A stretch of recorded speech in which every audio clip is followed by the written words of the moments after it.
Então, abençoado, vamos aqui na parte 5 agora, né? Os batismos, parte 5. E voltando à minha fala, Deus então diz que o próximo não ensinaria ao seu próximo, né? Cada um não ensinará mais ao seu próximo a palavra, mas que agora todos iriam conhecer o Senhor, não diriam conhece ao Senhor. Mas o que acontece? A partir do batismo do Espírito Santo, com a habitação de Deus dentro do homem, aonde pelo Espírito, que o Espírito agora se torna a tábua de Deus, ó, a escritura de Deus dentro do homem, diz aqui, ó, vamos ler aqui, Jeremias 31, 33. Esta é a aliança que farei com a casa de Israel, depois daqueles dias, diz o Senhor. Porei a minha lei no seu interior, no coração, né, na alma. Escreverei no seu coração e serei seu Deus e eles me serão meu povo. Não ensinará mais cada um ao seu próximo, mas e nem cada um ao seu irmão, dizendo, conhecer o Senhor, porque todos me conhecerão, desde o menor ao maior deles, diz o Senhor. Então, se formos tomar um literalismo nessa palavra, como existe, como muitos irmãos ensinadores em graça estão aí ensinando, que não é preciso orar, que Jesus não cura mais, que não há profecia mais, que não há expulsão de demônios mais, então vamos ficar aí numa ociosidade, numa preguiça espiritual, aonde não precisa nem muito menos ensinar. Por que eles estão ensinando, como o irmão Paulo está ensinando em graça? Está aqui com maior clareza possível, verso 34, não ensinará mais cada um ao seu próximo, nem cada um ao seu próximo, dizendo, conhecer o Senhor, porque todos me conhecerão, desde o menor até o maior, diz o Senhor. Então, por que eles ensinam? Eles querem, me perdoe, eles querem, já estão tirando a oração de vocês. Está dizendo que você não precisa orar, já está tirando a oração de você. Já está levando você a dizer que você não precisa orar. Já estão tirando os louvores. Me perdoe. Já estão tirando os louvores. Me perdoe o pigarro. Já estão tirando os louvores do meio da graça. Daquele que chega em graça. Dizendo que você não precisa louvar, que nem todo louvor é de Deus. Então já estão colocando um obstáculo para a oração, para o louvor, para a intercessão, dizendo que você não deve orar por ninguém, que não existe intercessor. Oh, amados, interceder é participar da aflição. Quando o cego Bartimeu ouviu pelo barulho da multidão, pelo barulho da turba da multidão vindo, ele então começou a clamar, Jesus, filho de Davi, tende compaixão de mim. Ele pediu a Jesus intercessão para ele ser curado. Ele ali estava pedindo que Jesus intercedesse por ele. Ter compaixão é ter o quê? Um sentimento do sofrimento alheio, compaixão, que é sofrimento, sentido alheio, sentido no coração. Quando eu vejo o meu próximo sofrendo e eu sinto, né, no meu coração aquela dor, aquele pesar, e eu sou movido a ajudar, isso é ter compaixão. Muitas das vezes a pessoa sente sentimento, mas é egoísta, ela se nega e ela não pratica a fé. Por isso que Tiago diz que Tiago diz que a fé sem obra é morta. Então aquele sentimento é morto porque não praticou. Mas a prática da compaixão, do sofrimento, da dor do sentimento de alguém, se denominou misericórdia. E ele, o cego Bartimeu, estava pedindo que Jesus tomasse uma atitude em relação a ele, ajudasse a ele, intercedesse por ele diante de Deus. Porque ele sabia que Jesus estava ali na carne humana. Mas ele acreditou, ele viu Jesus de uma forma humana, filho de Davi, mas um homem real, da linhagem real. Ele falou: eu sei que tu és um descendente de Davi, com autoridade, intercede por mim diante do Pai. Você está entendendo, amado? Então, negar intercessão, negar expulsão de demônios, negar oração, é ir contra a palavra de Deus, porque isso é um literalismo de ensino que está correndo aí na graça. Os discípulos, Paulo manda todos orarem um pelos outros. Jesus disse: orai um pelos outros. Paulo falou: orai por mim e por vossos irmãos. Ele pediu até oração para que o evangelho viesse a ser propagado com mais força. Oh, amados, aonde é que eles tiram essa ideia, essa historinha de que não podemos interceder pelos nossos irmãos? Eles estão lendo o gibi, não estão lendo a Bíblia.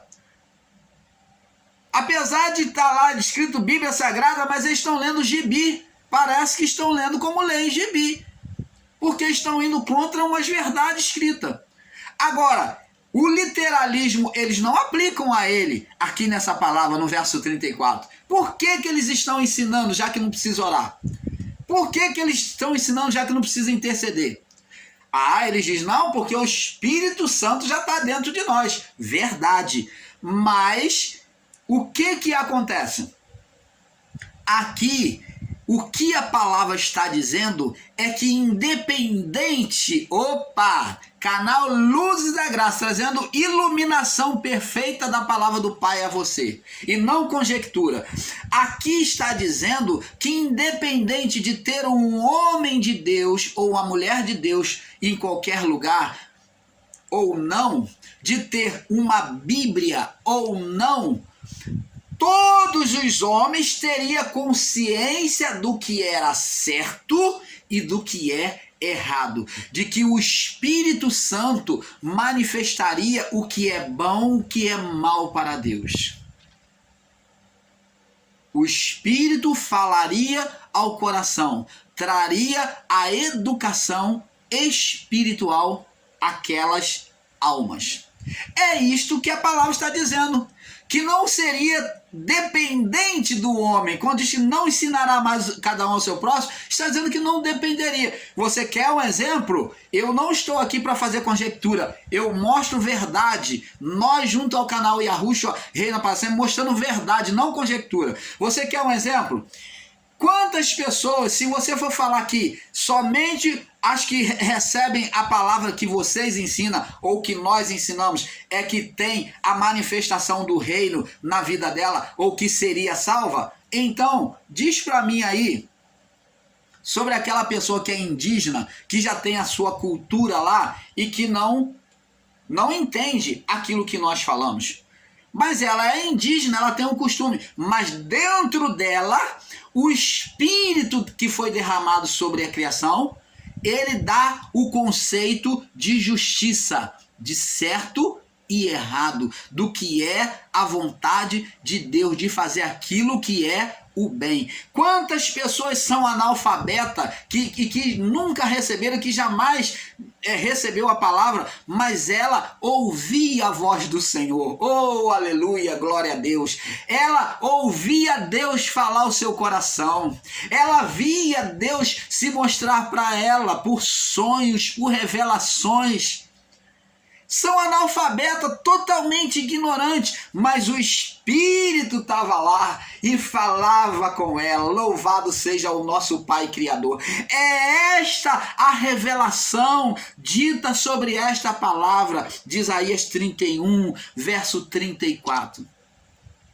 Não dependeria mais do homem, da lei, não tinha que ter a Bíblia, não tinha que ter profeta presente, mas agora, pelo derramamento da graça, do Espírito, ele estaria sobre todos, escrevendo dentro, ele estaria dentro de todos, aqui aonde Deus fala ao homem. Deus fala ao homem. Mas o homem, quando ele é leigo, quando ele é incauto em relação às coisas de Deus, Deus pode usar o outro homem para o outro homem.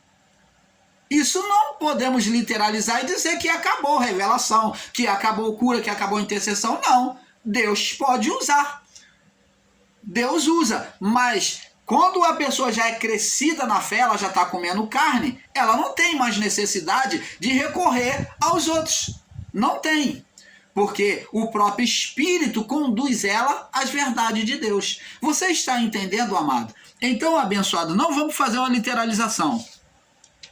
Não ensinará cada um mais ao seu próximo, nem cada um ao seu irmão, dizendo, conhecer o Senhor, porque todos me conhecerão, né? A partir do derramamento do Espírito, da lei, né? Da lei colocada dentro do homem, o Espírito dentro do homem, agora um coração de carne, desde o menor ao maior, diz o Senhor, porque lhes perdoarei toda a maldade e nunca mais me lembrarei dos seus pecados. Então está agora, os pecados foram apartados. Não existe mais pecado a partir do juízo dos anos 70, tá bom? Assim diz o Senhor, que dá o sol para o dia e as ordenanças da lua e das estrelas para a luz da noite, e que agita o mar, bramando com força, diz o Senhor dos exércitos. É o seu nome. Então,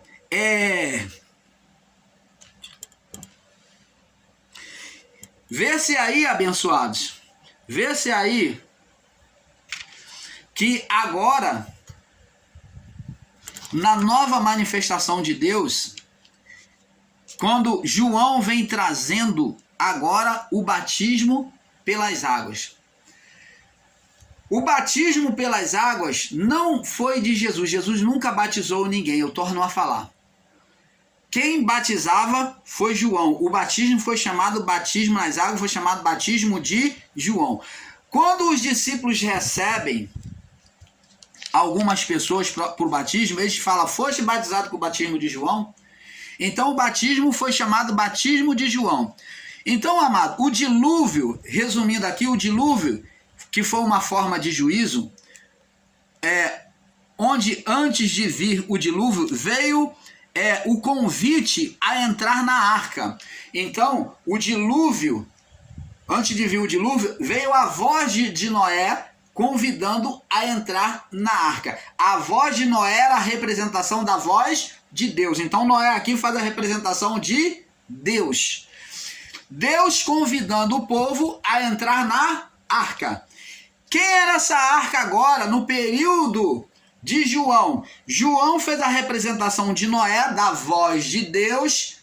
João fez a representação de Noé, da voz de Deus, convidando o povo a se arrepender. Ele disse, arrependei-vos e sede purificado do seu pecado. Convidando o povo, como Noé, a entrar na arca da salvação. Quem era essa arca da salvação? Cristo, Jesus. Então, da mesma forma, ele deixa para entrar na arca, deixar as perversidades. Ele convidou Noé e também João Batista, a voz de Noé. Mateus capítulo 3, vamos ver, Mateus capítulo 3, no verso 3, ele diz assim, ó.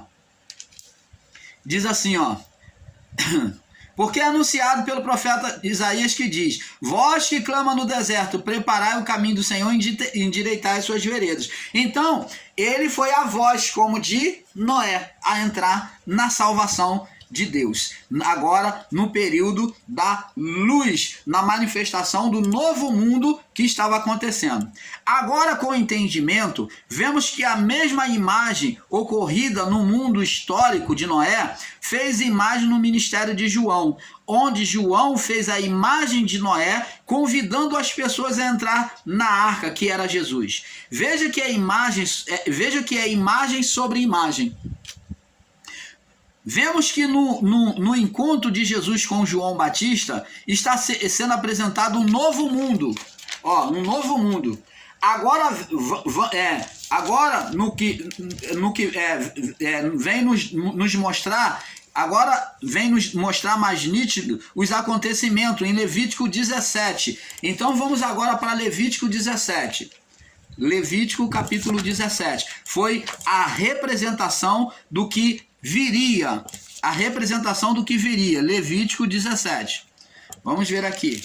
Levítico, capítulo 17.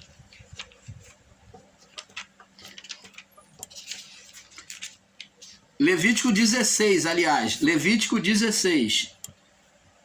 16. Diz aqui, ó.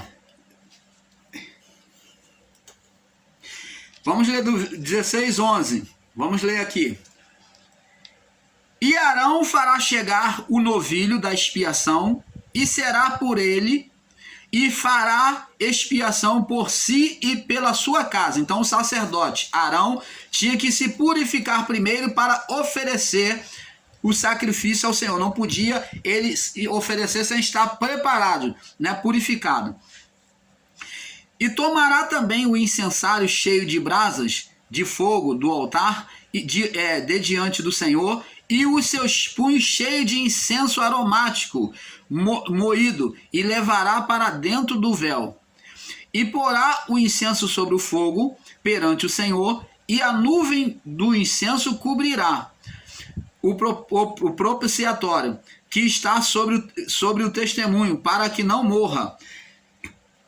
E tomará do sangue do novilho, ó, ele vai pegar do sangue do novilho, e com o seu dedo aspergirá sobre a face do propiciatório, para o lado oriental, e perante o propiciatório aspergirá 7 vezes, que significa completo, né, pleno, né, completo, pleno, 7 vezes do sangue do seu dedo, aspergirá 7 vezes do sangue do seu dedo, fazendo assim, ó, 7 vezes, ele molharia a ponta do dedo e faria sobre o propiciatório, o lugar que seria oferecido.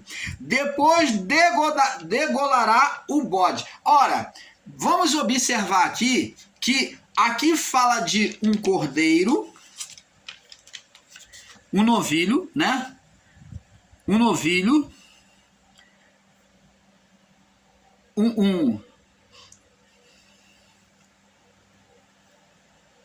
Aqui fala sobre um novilho que seria sacrificado, o novilho. Então, abençoados, o novilho está aqui as duas representações. Está aqui 2 representações do novilho. Então, o que acontece? Está aqui o novilho, que era para purificação, e existia o bode. Nessa oferenda aqui, o novilho iria purificar. E o bode seria a representação daquele que iria apartar os pecados do povo, né? Apartar o pecado do povo. Então, um novilho seria sacrificado. O bode vivo, né? Que é chamado de novilho.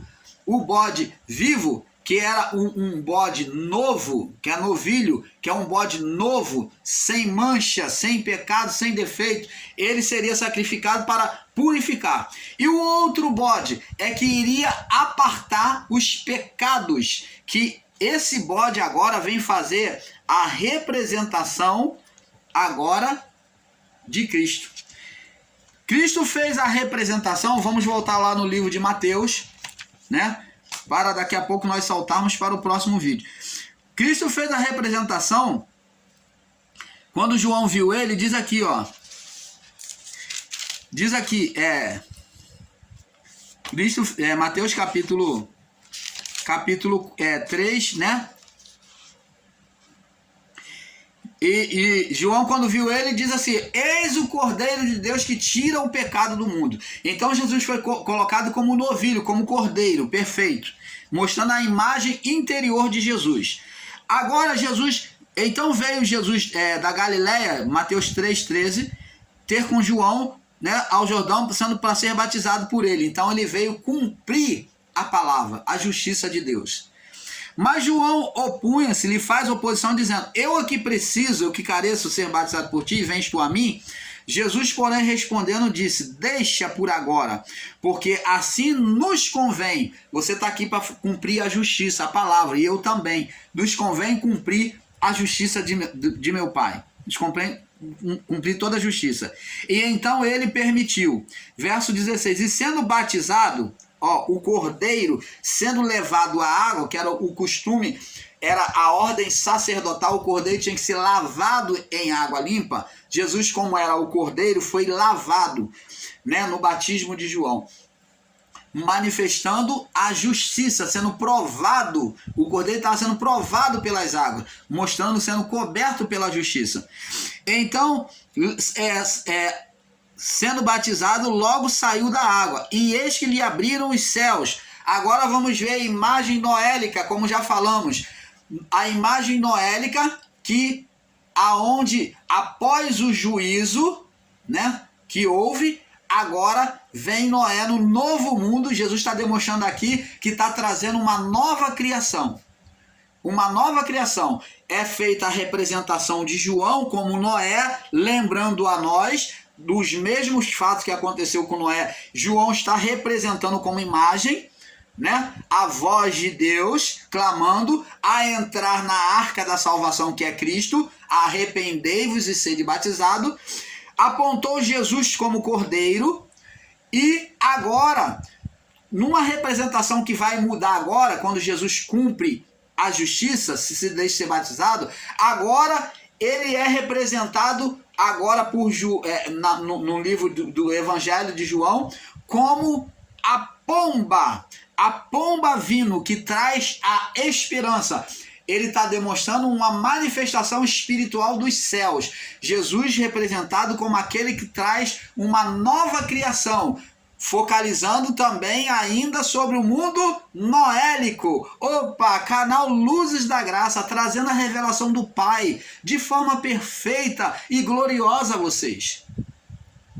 Então, abençoado, vê que está interligado o ministério de João, de Jesus, com o período noélico. Com o período noélico. Agora, a pomba que saiu que foi enviada, né? Primeiro foi enviado o corvo, fazendo a representação da carne, que a carne do homem, né? A carne do homem, a parte de fora do homem. Então é o corvo que vai e vem, de volta, fica indo e voltando para a arca, demonstrando que a carne do homem existiria sempre no mundo, na criação. Ela estaria em toda a atuação da carne, estaria em todo o mundo, a carne adâmica.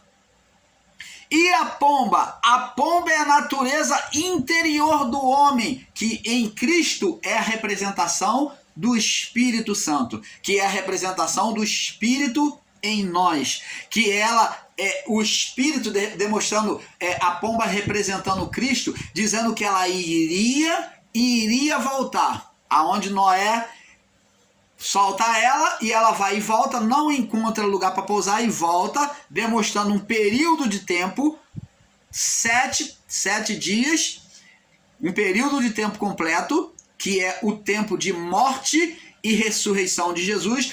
Depois solta a pomba de novo, a pomba vai e volta, e ela demonstrando o período de tempo de Jesus sobre a terra, e ele solta a pomba de novo, espera mais 7 dias, um tempo completo, e então demonstra que a pomba não mais volta, que quando ela foi e voltou da outra vez, o irmão Paulo esqueceu de falar agora, que ela trouxe no bico uma folha de oliveira, a esperança. Ela foi e voltou. Demonstra o que? Morte e ressurreição de Jesus, que trouxe um novo mundo, que iria criar um novo mundo, a manifestação do mundo da graça, da luz. Então, agora, quando ele solta pela última vez, esperou mais 7 dias e soltou, ela não mais voltou, significando que a redenção de Cristo aos céus, que ele vem aqui na terra, de forma direta para não mais voltar. Então, amados e abençoados, você que nos assiste, que espera Jesus voltar, a pomba não vai mais voltar. Jesus não vai voltar mais. Assim como a pomba não voltou fisicamente. A pomba está dentro de nós, como está em Jeremias 31 em diante. A pomba está dentro de nós, do 31 ao 34. Então, ela está dentro de nós, essa pomba, esse espírito. Então, diz aqui, ó. E sendo batizado por ele, verso 16, Mateus 3,16. Logo saiu da água, e eis que lhe abriram os céus, demonstrando um novo mundo, que vai ser uma nova obra. Abrir os céus é criar uma tela. Deus age como um pintor, abre os céus, ele pinta agora, ele é fazendo uma nova criação. Deus como um escultor, né? Como um escultor, ele agora vem fazer uma nova criação, abrir os céus, falando de uma nova criação, né? Ele como um escultor, como um pintor, ele vem criar agora um novo mundo. E se lhe abriram os céus e viu o Espírito, ó, o Espírito de Deus ligado à pomba. Você está entendendo, amado? Oh, aleluias! Dá um glória a Deus. E descendo como pomba vindo sobre ele, mostrando que por ele trazia a esperança, uma nova criação. E eis uma voz do céu que dizia, por que Deus teve prazer? Primeiro porque Cristo